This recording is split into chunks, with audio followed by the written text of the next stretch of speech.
Até o Colosso da África também tem um fim. Sekekama, leão rei supremo de toda a história, fechou seus olhos para sempre.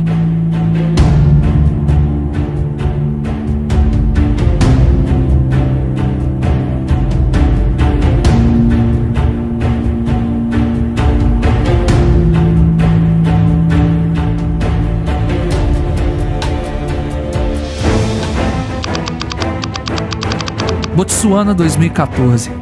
Nas vastas paisagens da região selvagem de Savuti Marsh, um drama épico se iniciava. Dois irmãos, Sekekama e Tornose, emergem das sombras para reivindicar o sul do pântano. Com força e determinação, destronam os reis locais e estabelecem seu domínio, mostrando às hienas quem são os verdadeiros reis.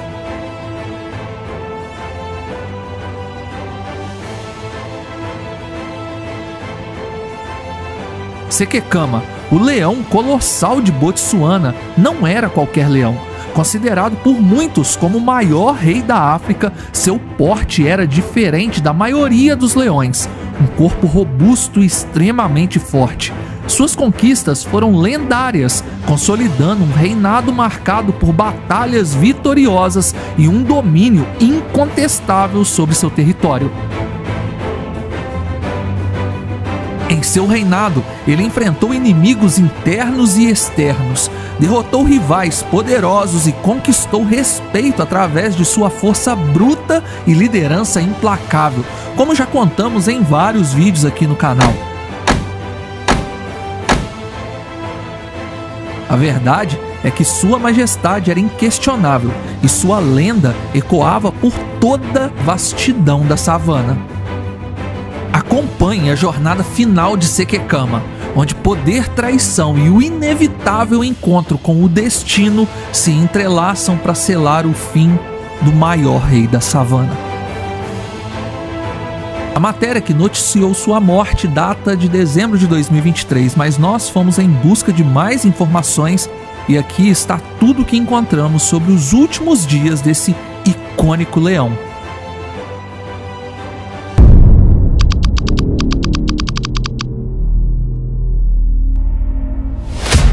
Nos últimos 2 anos de sua vida, Sekekama continuou a expandir seu domínio.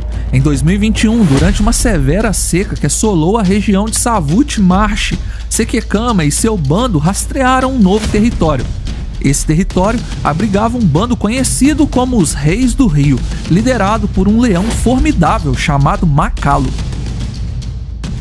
A necessidade de água forçou muitos bandos a se moverem para áreas com fontes de águas mais confiáveis. E foi durante essa migração que Sekekama encontrou os Reis do Rio. Os olhos atentos dos guias e pesquisadores locais capturaram cada detalhe dessa dramática interação. Makalo era um líder respeitado e temido, conhecido por sua bravura e astúcia. O encontro entre Sekekama e Makalo estava destinado a ser um confronto épico. Com a tensão crescendo, os dois gigantes se preparavam para a batalha que decidiria o destino dos seus bandos. O choque foi brutal. Garras afiadas cortavam o ar, dentes poderosos se cravavam na carne e a poeira levantava um redemoinho ao redor deles. Sekekama, com sua vasta experiência e força, conseguiu dominar Makalo, mas não sem dificuldades. Ele sofreu golpes que teriam sido evitados em sua juventude. Parece que a idade estava começando a cobrar um preço desse rei. Apesar das feridas, Sekekama triunfou. Os reis do rio se renderam, as novas leoas aceitaram sua liderança e o território de Sekekama se expandiu ainda mais. Mas essa vitória veio com um custo. Seus outros filhos, agora crescidos, perceberam algo que nunca tinham visto antes. Sekekama teve pequenas dificuldades em vencer uma batalha que em outros tempos teria sido fácil para ele. Sekekama teve muitas gerações de filhotes, e os que estavam em sua companhia nesse momento, observando atentamente a luta, começaram a entender que a idade estava afetando o colosso da África. Eles Agora jovens começaram a desejar o poder que seu pai exercia. A aspiração de se tornarem os líderes do bando crescia dentro deles, e a tensão entre pai e filhos começava a ferver. Lembre-se, estamos falando de leões na flor da puberdade que estão instintivamente loucos por fêmeas. Eles estão num bando enorme, composto por numerosas leoas e filhotes. Era um dos maiores da região. Mas esses jovens leões não tinham permissão para cruzar com nenhuma das fêmeas. Normalmente, quando os hormônios dos jovens começam a ficar descontrolados, o líder os expulsa do bando. É assim que nascem os leões nômades. A regra geral é essa: todo leão líder de bando já foi nômade um dia. O contrário disso é exceção. As necessidades do grupo durante a seca forçaram movimentos estratégicos, e a pressão para manter todos seguros e alimentados era intensa. A escassez de água levou Sekekama a mover seu bando para áreas com fontes de águas mais confiáveis, e durante essas migrações ele encontrou dificuldades que deixavam marcas. A liderança de Sekekama era inquestionável, mas o peso de cada confronto começava a se mostrar. Enquanto Sekekama continuava a consolidar seu domínio, seus filhos observavam e aprendiam. Cada movimento, cada decisão era uma lição. No entanto, eles não podiam ignorar as pequenas falhas e os sinais de cansaço que começavam a aparecer no rei. As ambições cresciam e, com elas, o desejo de provar seu valor e talvez um dia suceder o pai como líderes do bando. Era inegável que a sombra de uma nova geração de líderes começava a se formar. Em meio à dinâmica da vida de leões e à luta constante pela sobrevivência, as coisas dentro do bando começaram a mudar. Sekekama tinha 4 filhos na puberdade, jovens leões cheios de vigor e ambição. As leoas entraram no cio novamente e o cheiro da possibilidade de procriação inundou o ar. Um dos filhos de Sekekama, impulsionado pelos instintos, tentou cruzar com uma das leoas, da mesma forma que aconteceu em um passado distante por outro filho da realeza. Esse ato de desafio não passou despercebido pelo rei. Sekekama, com a autoridade incontestável de um líder, atacou seu filho sem hesitação. A batalha foi feroz e o jovem leão, apesar de sua coragem, não estava à altura de seu pai, e em um movimento rápido e brutal, Sekekama arrancou uma das orelhas do jovem desafiante, deixando uma marca de sua autoridade. O filho ferido, humilhado e com a orelha arrancada, foi expulso do bando junto com seus 3 outros irmãos que também estavam na puberdade. A dor da derrota e a necessidade de encontrar um novo caminho os uniu. Os 4 formaram uma coalizão, um grupo coeso determinado a sobreviver e prosperar. Mas ao invés de um caminho de peregrinação, a coalizão dos filhos de Sekekama permaneceu na região, observando e aguardando a oportunidade de reivindicar seu lugar. Enquanto isso, o território de Sekekama continuava a ser um alvo de interesse para outros leões. 2 novos leões nômades cruzaram a fronteira e entraram na região de Sekekama. Guiados por seus instintos, eles seguiram o aroma irresistível que os levou diretamente ao coração do bando de Sekekama. Os nômades, com os olhos brilhando de desejo e ambição, não sabiam que estavam entrando nas terras do mais temido leão de Botsuana. A presença deles não passou despercebida e o encontro que se seguiria seria crucial para determinar o equilíbrio de poder na região. Sekekama, sempre vigilante, sentiu a presença dos intrusos. Ele sabia que qualquer ameaça precisava ser enfrentada imediatamente para manter a ordem e a segurança do seu bando. Com cicatrizes de batalhas e ossos enfraquecidos pelo tempo, Sekekama se preparou para mais uma luta que definiria o destino do seu reinado. Durante uma dessas patrulhas, ele se afastou do bando, deixando suas leoas e filhotes sozinhos, vulneráveis a ameaças externas. Enquanto Sekekama estava fora patrulhando seu território, os 2 leões nômades se aproximaram do bando. Os nômades, confiantes e determinados, avançaram com cautela, mas sem hesitação. No entanto, antes que pudessem se aproximar demais, Sekekama retornou. Ele havia sentido a ameaça e correu de volta para defender sua família. Sekekama chegou no momento crítico, rugindo com toda a sua força. A batalha começou instantaneamente. Um dos trabalhadores do local, que estava monitorando os 2 novos leões com coleiras de GPS, testemunhou o confronto enquanto se aproximava para verificar os intrusos. O trabalhador descreveu a cena como uma visão de pura selvageria e poder. Sekekama, apesar da idade avançada, lutava com uma ferocidade inigualável. Sekekama conseguiu vencer um dos leões, derrubando-o com um golpe final. O segundo leão, gravemente ferido, conseguiu escapar, mas não sem antes causar danos. Sekekama sofreu uma lesão grave em uma das patas traseiras, que o fez mancar visivelmente. O leão ferido fugiu, mas seu destino estava selado. O trabalhador, equipado com o GPS, seguiu o rastro do leão nômade. O que ele testemunhou foi um ato de frieza e covardia.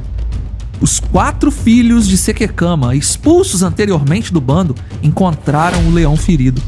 Eles o cercaram e sem misericórdia o atacaram. A brutalidade da cena mostrou a intensidade da frustração e o desejo de poder daqueles jovens leões.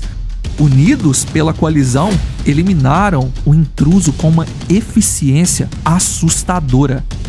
O relato do trabalhador se espalhou rapidamente entre os guias e pesquisadores da região. Sekekama ainda era o rei, mas as cicatrizes das batalhas e a ameaça constante de seus próprios filhos agora faziam parte de sua realidade. O seu trono podia ser tomado a qualquer momento. As feridas de Sekekama agora demoravam mais tempo para se curarem. Alguns dias depois do seu confronto com os leões nômades, ele ainda estava mancando visivelmente. Os trabalhadores, sabendo que os filhos de Sekekama provavelmente o desafiariam por optarem por ficarem perto ao invés de peregrinar, começaram a monitorá-lo de perto. Eles sabiam que a tensão entre o rei e seus filhos estava atingindo um ponto crítico. Os filhos de Sekekama começaram a se aproximar do bando, mas estavam usando uma tática astuta. Eles deixaram o irmão sem orelha sempre rondando o bando de forma que o vento levasse seu cheiro até Sekekama. Marcando o território com urina e rugindo, ele deixava claro a sua presença, provocando o velho rei. Enquanto isso, os outros irmãos se distanciaram por quilômetros e voltaram lentamente, sempre contra o vento, ou seja, por trás das terras de Sekekama. Eles não queriam que o seu cheiro fosse notado pelo pai quando cruzassem a fronteira do reino. A estratégia era clara: distrair e provocar. Sekekama manteve sua atenção nos dias seguintes ao filho que rondava o bando. Eles se encararam algumas vezes com rugidos e exibições de força, mas sem chegar a um embate físico. Sekekama estava vigilante, mas a constante provocação estava o desgastando, pois o velho leão tinha que se manter em alerta todo o tempo. No terceiro dia, os outros filhos estavam bem próximos.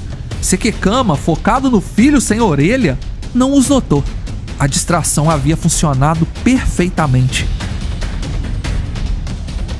De repente, o filho sem orelha entrou correndo no meio do bando e atacou o Sekekama de frente.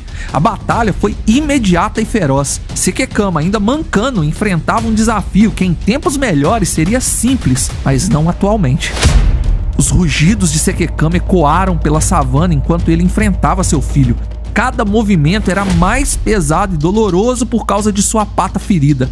A luta era intensa e Sekekama mostrava por que era considerado o colosso da África, mesmo em seu estado enfraquecido. Quando Sekekama estava prestes a abater o filho sem orelha, os outros 3 filhos o atacaram por trás. A emboscada foi devastadora. Sekekama, surpreendido e sobrecarregado, foi dominado. Os filhos atacaram rapidamente de forma implacável. Dessa vez, Sekekama não tinha chance de defesa. O colosso da África caiu, exausto e gravemente ferido. Os Os ataques continuavam e o rei da savana não podia mais lutar. A batalha terminou com o abate de Sekekama, que encerrou uma história de poder como jamais houve antes. Os filhos de Sekekama, agora vitoriosos, rugiram sobre o corpo do pai.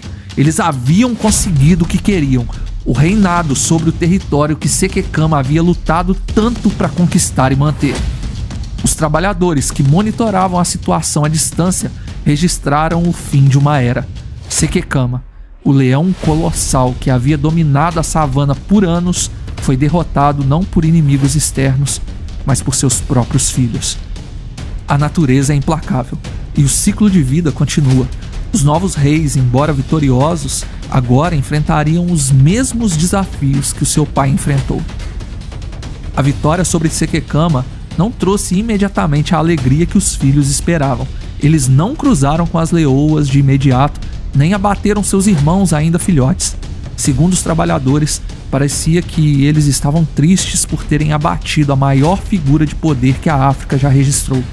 A savana, geralmente vibrante e cheia de vida, parecia ter mergulhado em um silêncio respeitoso, pois seu rei havia partido, dessa vez para sempre. A transição de poder foi marcada por uma estranha mistura de respeito e tristeza. O filho que havia perdido a orelha e que havia lutado de frente com o pai uma segunda vez, faleceu no dia seguinte devido aos ferimentos infligidos por Sekekama, e seus irmãos herdaram a coroa. Acredite você ou não, Sekote, um dos filhos mais poderosos de Sekekama, assistiu a tudo de um ponto mais alto da savana. Sekote, conhecido por sua força e inteligência, havia sido expulso do bando anos antes, mas nunca deixou de observar os movimentos do seu pai e irmãos. Era ele quem todos apostavam que destronaria Sekekama, mas Sekote sempre manteve o respeito por seu pai, apesar de algumas desavenças, como já mostramos aqui no canal. Ele manteve seu território por perto, sempre de olho no reino que um dia desejou, mas nunca teve coragem de derrubar seu pai para obtê-lo. Os trabalhadores avistaram Sekote no alto de uma colina, observando atentamente a batalha e o desenrolar dos eventos. O que nos leva à seguinte questão: será que Sekote pretende tomar o trono algum dia? Sekekama será lembrado como o Colosso da África, um líder cuja força e determinação moldaram o destino de muitos. Seus filhos, embora tenham sido responsáveis por sua queda, continuam a honrar seu legado de maneira inesperada.